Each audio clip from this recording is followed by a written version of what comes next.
Hi, I'm Mitch Rosenthal, and this is Chef Evan Gatanda, and we'll be opening a new restaurant in Scottsdale Quarter in the beginning of the year called Arboleda. Mediterranean inspired. There's two other partners, Bjorn Koch and my brother Steven Rosenthal.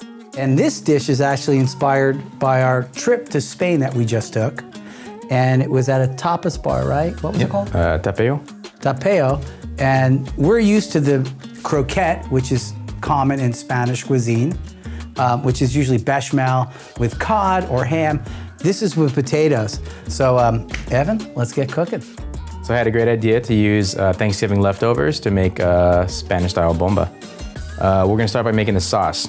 It's gonna be a smoked paprika aioli. The first thing we're gonna do is separate 3 eggs. We just want the yolks. I typically use the shells itself to separate the whites out. Yolks are gonna go straight into the food processor. Make sure you get all of it in there. I would use my fingers. I believe it. This is 2 cloves of garlic that we chopped up. And we're also gonna juice the lemon. We need 2 tablespoons of lemon juice all day. The paprika, 2 teaspoons. And that's smoked? Smoked paprika, yeah. Spicy or Spicy. Sweet? Spicy or sweet, you can do what you want. Then we hit it with some salt. So we're gonna blend in 2 cups of blend oil into the egg yolks. Which is 50% olive oil, 50% canola oil. As you see, it's a very steady, slow stream. You might actually not need all of the oil. You want it to be lighter than a mayonnaise, like a store-bought mayonnaise. This one's a little thick. So you want to use water to thin it out instead of oil, because the oil is gonna just continue to emulsify and make it even thicker. And quick tip for when you're doing anything that's emulsified, you wanna make sure all your ingredients are the same temperature. Taste your food, right? Like even if you're working off a recipe, taste it. Okay, so now the sauce is ready. Perfect. So we've cleaned up from making the aioli, and now we're gonna make the bomba.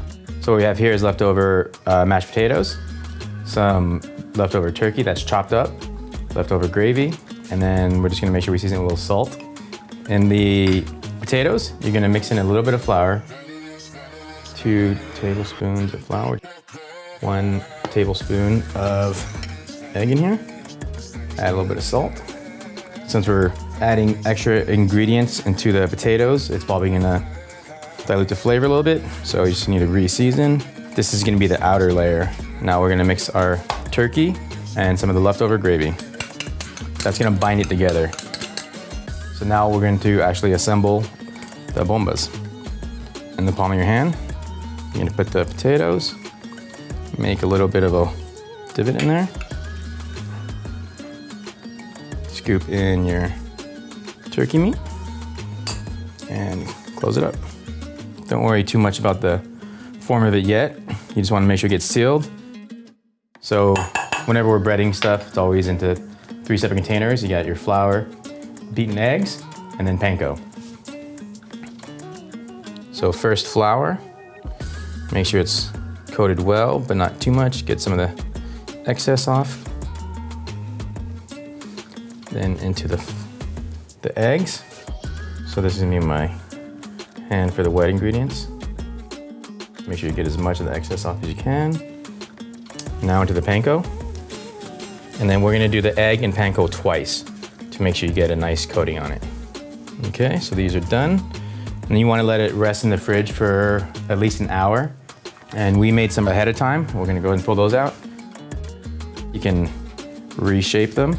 And these are being fried at 350. You wanna make sure that the turkey in the middle gets hot, 4 or 5 minutes to fry. And then I have a tray set up here for the bombas to come out onto, lined with paper towels to make sure you get all the excess oil off. Get our sauce set up. So we're gonna put a little bit on the plate. Right in the middle, just kind of spread it around. The bombas will go right on top of that. This way they won't move around. You might wanna give them a little shake while they're in the fryer, because sometimes they'll be sitting next to each other, one spot that's not actually touching any oil.